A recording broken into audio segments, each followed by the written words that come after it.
నామానికి మహిమ కలుగును గాక. ఇక్కడ కూడి వచ్చిన మీ అందరికీ ప్రభువైన యేసుక్రీస్తు వారి పేరట మీ అందరికీ నా వందనాలు తెలియజేస్తున్నాను. ఈ సమయంలో అందరం ప్రార్థన చేసుకుందాం.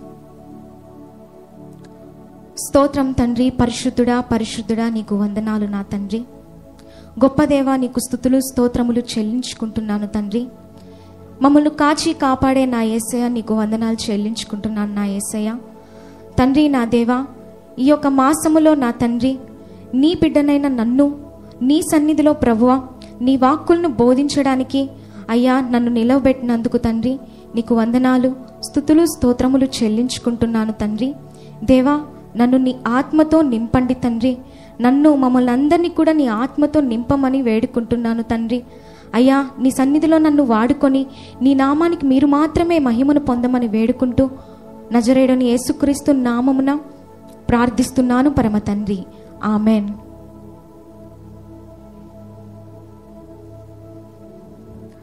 మార్కు సువార్త 10వ అధ్యాయము 27వ వచనం. మార్కు సువార్త 10వ అధ్యాయము 27వ వచనం. యేసు వారిని చూచి ఇది మనుషులకు అసాధ్యమే కానీ దేవునికి అసాధ్యము కాదు. దేవునికి సమస్తమును సాధ్యమే అనెను. ఇక్కడ ఏముందండి? దేవుడు ఏమని ఈ యొక్క మాట ద్వారా మనతో మాట్లాడుతున్నాడంటే, ఇది మనుషులకు అసాధ్యమే కానీ దేవునికి అసాధ్యము కాదు, దేవునికి సమస్తము సాధ్యమే అని ఈ వాగ్దానం ద్వారా మనతో దేవుడు మాట్లాడుతున్నాడు. తరచుగా మన యొక్క బలహీనమైనటువంటి పరిస్థితుల్లో, మన పరిస్థితులు బాగలేనప్పుడు తరచుగా మనతో మాట్లాడే మాట ఈ మాట, ఇది మనుషులకు అసాధ్యమే కానీ దేవునికి అసాధ్యము కాదు, దేవునికి సమస్తము సాధ్యమే అని తరచుగా మనతో దేవుడు మాట్లాడుతూ ఈ యొక్క వాగ్దానము ద్వారా మనల్ని బలపరుస్తూనే ఉంటాడు. అయితే మనము ఎలాంటి పరిస్థితుల గుండా ఈరోజు ప్రయాణిస్తున్నామో, అవి కష్టమైనప్పటికీ, బాధాకరమైనటువంటి పరిస్థితులు అయినప్పటికీ, శ్రమలైనప్పటికీ, సమస్యలైనప్పటికీ, అవి ఎలాంటి కఠినమైన బాధలైనప్పటికీ, ఈరోజు ఎలాంటి పరిస్థితుల గుండా మనం ప్రయాణిస్తున్నామో అవి మనకు అసాధ్యం అయి ఉండొచ్చు. ఆ పరిస్థితులను మనము జయించడానికి, ఆ పరిస్థితుల గుండా మనము విడిపింపబడడానికి మనకు అసాధ్యం అయి ఉండొచ్చు. అయితే దేవుడు అంటున్నాడు, ఇది మనుషులకు అసాధ్యమే కానీ దేవునికి కాదు, దేవునికి సమస్తము సాధ్యమే అని దేవుడు అంటున్నాడండి. అయితే రోజులు గడిచిపోతున్నాయి, నెలలు గడిచిపోతున్నాయి, వారాలు గడిచిపోతున్నాయి, సంవత్సరాలు గడిచిపోతున్నాయి. తెలియకుండానే 2023వ సంవత్సరంని పూర్తి చేసుకొని 2024వ సంవత్సరంలోనికి మనము ప్రవేశించాం. ఎలా రోజులు గడిచిపోతున్నాయి, సంవత్సరాలు గడిచిపోతున్నాయో తెలియకుండానే మనము ఆ యొక్క 2023వ సంవత్సరాన్ని పూర్తి చేసుకొని 2024వ సంవత్సరంలోనికి వచ్చాం. అయితే మనము ఈ యొక్క నూతనమైన సంవత్సరంలో దేవుని యొక్క నూతనమైన కార్యముల కొరకు ఎదురు చూస్తున్నాం. ఆయన చేసే అద్భుతాల కొరకు ఎదురు చూస్తున్నాం. ఆయన చేసే మహత్కార్యముల కొరకు మనం ఎదురు చూస్తున్నాం. ఈ యొక్క శ్రమల నుండి, ఈ యొక్క బాధ నుండి, ఈ యొక్క సమస్యల నుండి విడిపింపబడి ఆయన ఇవ్వబోయే ఆశీర్వాదాల కొరకు మనం ఎంతగానో ఎదురు చూస్తున్నాం. అయితే కొన్నిసార్లు మనము ఎదురు చూసే సమయంలో పరిస్థితులు ప్రతికూలంగా ఉన్నప్పుడు భయపడుతున్నాం, బాధపడుతున్నాం, కలవరపడుతున్నాం. ప్రభా, ఇది ఎలా సాధ్యమవుతుంది ప్రభా? ఇంత ప్రతికూలమైనటువంటి వాతావరణంలో మేము ఉన్నామే, ఎలా సాధ్యం అవుతుందని ఒక్కోసారి మనకు అలాంటి ఆలోచనలు వచ్చినప్పుడు, వన్స్ కనుక మనము వెనక్కి తిరిగి చూసినట్లయితే దేవుని యొక్క ఎన్నో అద్భుత కార్యాలు మన జీవితంలో మనం అనుభవించి ఉంటాం. అప్పుడు కూడా మనం ఇదే ప్రశ్న దేవుణ్ణి అడుగుంటాం, ప్రభా ఇది ఎలా సాధ్యమవుతుంది, ఇది నా వల్ల అవుతుందా ప్రభా, ఎలా జరుగుతుంది ప్రభా అని మనం అడుగుంటాం. అయితే దేవునికి సమస్తము సాధ్యమే అని దేవుడు ఆయన కార్యాలు జరిగించి నిరూపించాడు. ఎన్నో ప్రాణాపాయాల నుండి మనల్ని తప్పించాడు. ఎన్నో ఇంకా నా పరిస్థితి అయిపోయింది, ఇంకా నాకు ఊపిరి ఆడదు అన్నటువంటి శ్రమల నుండి అన్నటువంటి బాధల నుండి దేవుడు మనల్ని విడిపించాడు. ఆయన యొక్క అసాధ్యమైన కార్యాలు మన గతంలో దేవుడు జరిగించి ఆయన నామానికి ఆయన మహిమను తెచ్చుకున్నాడు. ఇంకా కూడా మనం మన జీవితంలో భౌతికమైన ఆశీర్వాదాల కొరకు, ఆధ్యాత్మికమైనటువంటి ఆశీర్వాదాల కొరకు మనమైతే ఎదురు చూస్తూ ఉన్నామండి. అయితే మనం ఒకటి గుర్తుపెట్టుకోవాల్సినటువంటి, జ్ఞాపకం చేసుకోవాల్సినటువంటి విషయం ఏంటంటే, మనందరము కూడా ఆశీర్వదింపబడ్డామండి. గొప్ప ఆశీర్వాదం, శాశ్వతమైన ఆశీర్వాదముతో మనం ఆశీర్వదింపబడ్డాం. ఇక్కడే ఈ యొక్క సందర్భంలో దేవుడు ఆ యొక్క శిష్యులతో మాట్లాడుతూ అంటున్నారు. వాళ్ళ శిష్యులు అడుగుతున్నారు, ప్రభువా, ధనవంతులు పరలోక రాజ్యంలో ప్రవేశించుట అసాధ్యం అన్నారు.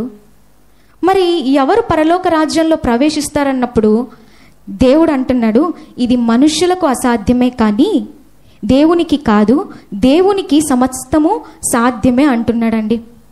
చూడండి, రక్షణ అన్నిటికంటే గొప్ప ఆశీర్వాదం మన జీవితంలో మనకై మనం పొందుకోలేనిది, మనము కొనలేనిది, మనము సంపాదించలేనిది ఏంటంటే రక్షణ. మనము ఎంత కష్టపడినా కూడా మనం పొందుకోలేనిది రక్షణ. అది మనకు అసాధ్యము కానీ దేవునికి సమస్తము సాధ్యమే. ఎవరి ద్వారా మనకి రక్షణ కలుగుతుంది అంటే యేసుక్రీస్తు ప్రభు ద్వారా మాత్రమే మనకు రక్షణ కలుగుతుంది. మనకు ఉచితమైన రక్షణని ఆయన కృప ద్వారా, ఆయన యందు విశ్వాసం ఉంచిన మనందరికీ ఆయన కృప ద్వారా మనకేమిచ్చాడంటే రక్షణ ఇచ్చాడు. ఆయన రాజ్యానికి వారసుల్ని మనం చేశాడు. ఇదే మనకి ఒక శాశ్వతమైన ఆశీర్వాదం. మన జీవితంలో మనము పొందుకోలేనిది దేవుడు మనకిచ్చిన ఆశీర్వాదము. ఆయన రాజ్యానికి మనల్ని వారసులను చేయడమే. ఉచితంగా మనకి రక్షణ ఇచ్చాడండి. ఒక స్త్రీ, ఒక సిస్టర్ ఒక మాట అంటుంటే నేను విన్నానండి. ఏమన్నారంటే, salvation is free but it's not cheap. రక్షణ అనేది మనకి ఉచితంగా వస్తుంది, కానీ ఉచితంగా వస్తుందని చెప్పి అది ఎంత మాత్రము చీప్ కాదు. మనం ఉచితంగా పొందుకున్నామంటే అది ఎంతో దేవుని దగ్గర నుంచి విలువైన రక్షణ, ఎంతో విలువైనది. మనం ఎవ్వరం కూడా పొందుకోలేదు. అది ఉచితంగా వచ్చినప్పటికీ ఈ లోకంలో ఎవ్వరు కూడా దాన్ని సంపాదించలేరు, సాధించలేరు. అది కేవలము దేవునికి మాత్రమే సాధ్యము.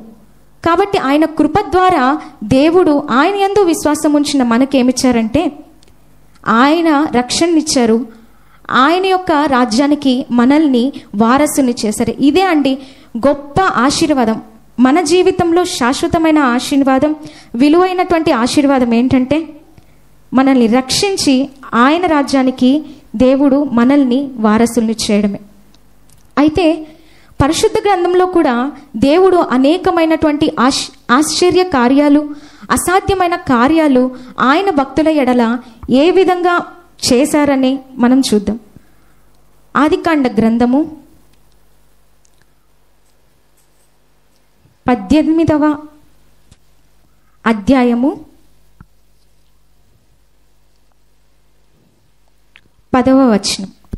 ఆదికాండము 18వ అధ్యాయము 10వ వచనం.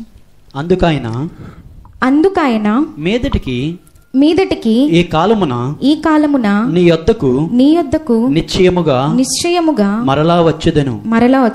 అప్పుడు నీ భార్య అయిన శారాకు ఒక కుమారుడు కలుగునని చెప్పెను. శారా ఆయన వెనక నుండిన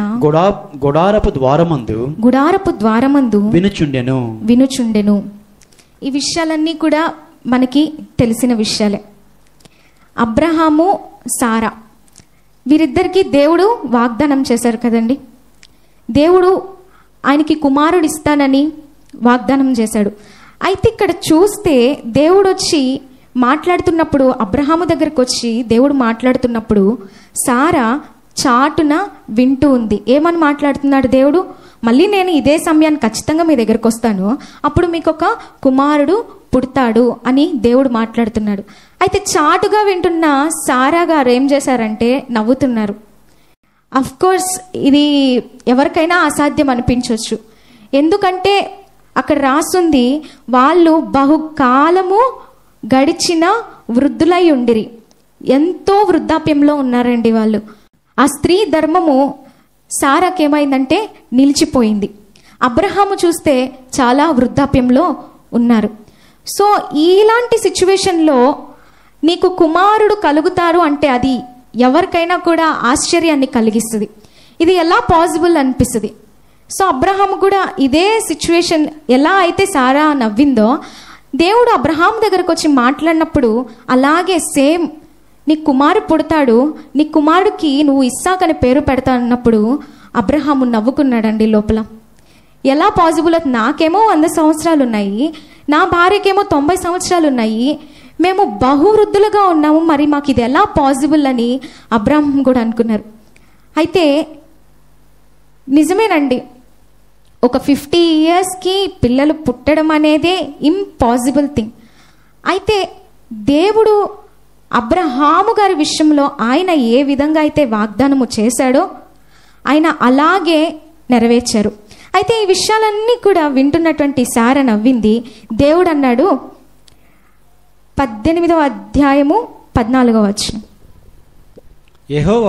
యెహోవాకు అసాధ్యమైనది ఏదైనా ఉన్నదా?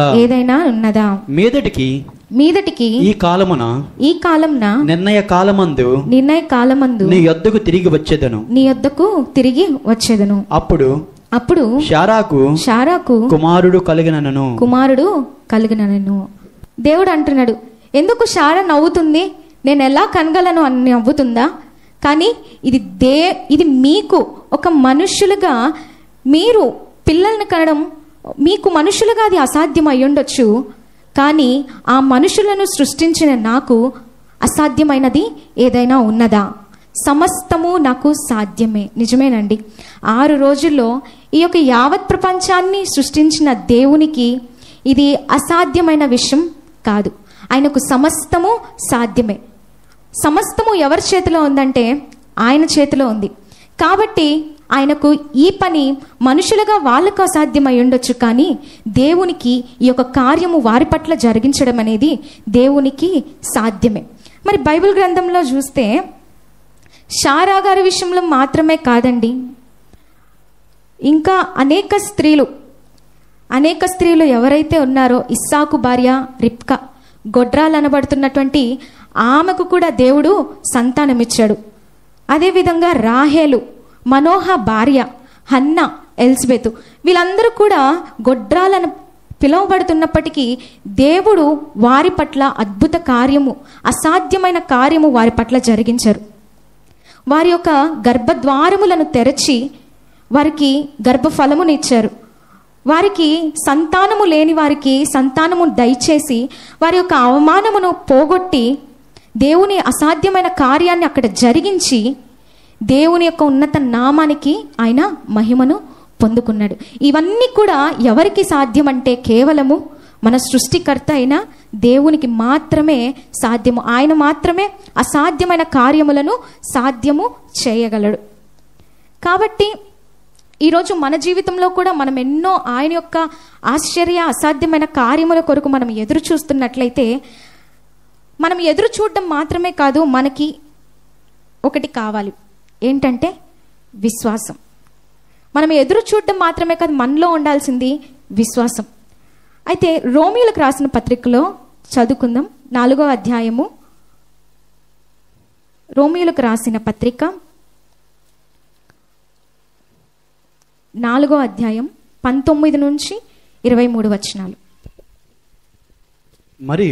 మరియు అతడు విశ్వాసమునందు బలహీనుడు కాక రమారమి నూరేండ్ల వయసు గలవాడై ఉండి అప్పటికి తన శరీరము మృతతుల్యమైనట్టును శారా గర్భమును మృతతుల్యమైనట్టును ఆలోచించెను గాని అవిశ్వాసము వలన దేవుని వాగ్దానమును గూర్చి సందేహింపక దేవుని మహిమపరచి ఆయన వాగ్దానము చేసిన దానిని నెరవేర్చుటకు సమర్థుడని రూఢిగా విశ్వసించి విశ్వాసము వలన బలము నొందెను. అందుచేత అది అతనికి నీతిగా ఎంచబడెను. అయితే దేవుడు శారాకి అబ్రహాముకి వాగ్దానము చేసినప్పుడు, నీకు కుమారుడు పుడతాడని వాగ్దానము చేసినప్పుడు అబ్రహాము ఏ మాత్రం కూడా సందేహించలేదండి. ఏ మాత్రము ఆయన సందేహించకుండా, విశ్వాసములో ఆయన ఎంత మాత్రము కూడా బలహీనుడు కాలేదు.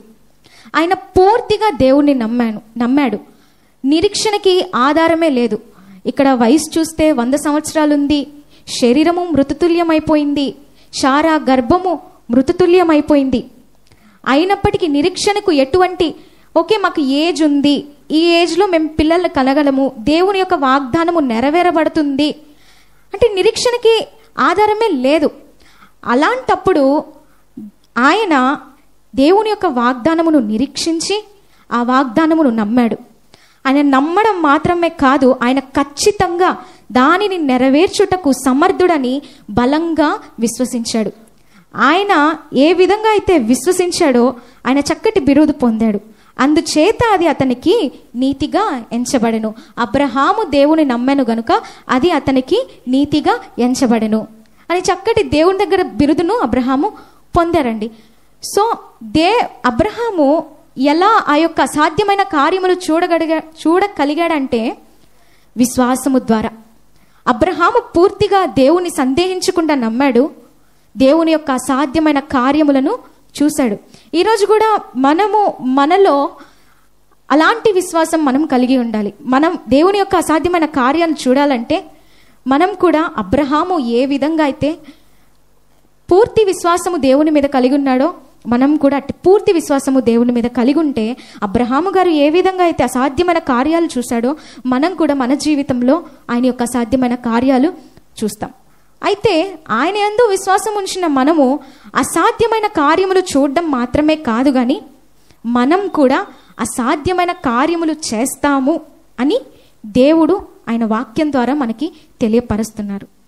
ఈరోజు మనము ఏ విషయాల్లో అయితే నేను ఇది చెయ్యలేను ప్రభా, నాకు ఇది రాదు ప్రభా, నా వల్ల కాదు ప్రభా, ఇది నాకు ఎలా సాధ్యమవుతుంది, ఇది ఎలా పాసిబుల్ అవుతుంది అనే దగ్గర నుంచి నా వల్ల ఇంకా కాదు, నేను ఇంకా చెయ్యలేను అనేంతవరకు కూడా దేవుని యొక్క అసాధ్యమైన కార్యము మన ద్వారా, ఆయన యందు విశ్వాసం ఉంచుట ద్వారా జరిగిస్తుందండి. అయితే కొత్త సంవత్సరంలో మనము ప్రవేశించాము. ఇంకా బిగినింగ్ ఆఫ్ ద ఇయర్లోనే ఉన్నాము.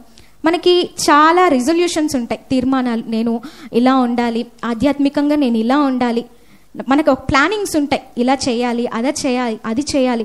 భౌతికమైన విషయంలో కానీ ఇలా చేయాలి, అలా చేయాలని మనకు అనేకమైన ప్లానింగ్స్ ఉంటాయి. అయితే ఒక టైం వరకు మనం కంటిన్యూగా చేయొచ్చు, చక్కగా చేయొచ్చు. కానీ పరిస్థితులు అనుకూలించినప్పుడు మనం చేసుకున్నటువంటి తీర్మానాలను చేయలేకపోవచ్చు. అయితే మనం ఏదైతే చేయలేమో అవన్నీ కూడా మన ద్వారా దేవుడు ఆయన కార్యాలను చేయిస్తాడు. మనకు అసాధ్యమైనదంటూ ఏది ఉండదని దేవుడే చెప్తున్నాడు. మీకు ఆవగింజంత విశ్వాసం ఉండిన ఎడల ఈ కొండను చూసి మీరు అక్కడి పడిపోమంటే దేవుడు దానిని అది పడిపోతుందంట. అది కేవలం దేని ద్వారా కలుగుతుందంటే విశ్వాసం ద్వారా మాత్రమే కలుగుతుంది. అది మనుషులకు అసాధ్యము, కానీ దేవునికి సమస్తము సాధ్యమే. దేవుని యందు విశ్వాసం ఉంచిన మనకు కూడా సాధ్యమే అని దేవుని వాక్యం సెలవిస్తుంది. అయితే దేవుడు అంటున్నాడు, నేను చేయు క్రియలను మీరు కూడా చేస్తాడు. నేను చేయు వాటిని మాత్రమే కాదు, నాకంటే గొప్ప వాటిని మీరు చేస్తాడని దేవుని వాక్యం ఎంతో చక్కగా సెలవిస్తుందండి. ఈరోజు మనం ఏ విషయాల్లో అయితే నేను ఇది చెయ్యలేను, అది చెయ్యలేను అనుకుంటున్నామో, అయితే దేవుడు అంటున్నాడు మనకి ఆవగింజంత విశ్వాసం ఉంటే చాలు, మనము అసాధ్యమైన వాటిని మనము చేయగలుగుతామని దేవుడు అంటున్నాడు. అయితే ఆవగింజంత విశ్వాసం అంటే మనకు తెలిసింది అది ఎంత బలమైన విశ్వాసము. అబ్రహాము గారు ఏ విధంగా బలమైనటువంటి విశ్వాసం కలిగి ఉన్నారో మనం కూడా అంతటి బలమైనటువంటి విశ్వాసము దేవుని యందు కలిగి ఉంటే మనం కూడా దేవుడు ఏ విధంగా అయితే మన ద్వారా ఆయన యొక్క అసాధ్యమైన కార్యములు, మనం చేయలేని కార్యములు చెయ్యలేము అనుకుంటున్నామో ఆ కార్యములు మన ద్వారా దేవుడు జరిగిస్తారు. మరి ఆయన యొక్క భక్తులు ఎంతో మంది కూడా చేశారు. మరి మోషే గారి విషయంలో ఫరో ఎదుట నేను మాట మాంద్యము గలవాడ నేను చేయలేనప్పుడు దేవుడే తోడుగా ఉండి ఆ యొక్క పనిని చేసేలా చేశారండి. యెహోషువ గారి విషయంలో ఎరుకో గోడలు కూల్చే విషయంలోనూ, అదేవిధంగా చిన్నవాడైనటువంటి దావీదు, అంత పెద్దవాడైనటువంటి గొలియాతును చంపే విషయంలోనూ దేవుని యందు వీరందరూ కూడా పూర్తి విశ్వాసము కలిగి ఉన్నారు కాబట్టే అసాధ్యం అనుకున్నారు, కానీ దేవుడు అది సాధ్యము చేశారు. అవునండి, ఈరోజు మనం అనుకుంటాం ఎస్ ఇట్స్ ఇంపాసిబుల్ అనుకుంటాం, నా వల్ల కాదు, నేను చెయ్యలేను, ఇట్స్ ఇంపాసిబుల్ అనుకుంటాం. కానీ the word it self says I'm possible. ఆ వర్డ్లోనే చూస్తే ఐఎమ్ పాసిబుల్ అంటే నేను చెయ్యగలను అని ఆ వర్డ్ చెప్తుంది. Yes I'm possible the one who strengthens me. ఎవరైతే మనల్ని బలపరుస్తారో ఆ బలపరచువాని అందే మనము సమస్తము చేయగలము. మనం పూర్తి విశ్వాసము ఆయన యందు గనుక మనం ఉంచినట్లయితే ఖచ్చితంగా మనం చేయలేని కార్యములు ఆయన మన జీవితంలో చేస్తాడు. మనము ఆయన యందు విశ్వాసం ఉంచినట్లయితే మనం ఎదురు చూస్తున్న ఆశీర్వాదాలు, మనం ఏ సమస్యల నుండి అనుకుంటున్నామో ఆ యొక్క సమస్యల నుంచి విడుదల, ఆ యొక్క కష్టాల నుంచి బాధల నుంచి దేవుడు విడిపించి గొప్ప ఆశీర్వాదకరమైన జీవితంలోనికి, ఆ యొక్క లైఫ్లోనికి దేవుడు ఆయన యొక్క అసాధ్యమైన కార్యములు జరిగించి మనల్ని మన జీవితంలో కార్యము చేసి ఆయన నామానికి మహిమను తెచ్చుకుంటారు. ఈ చిన్న వాక్యాన్ని దేవుడు దీవించును గాక. ఆమేన్.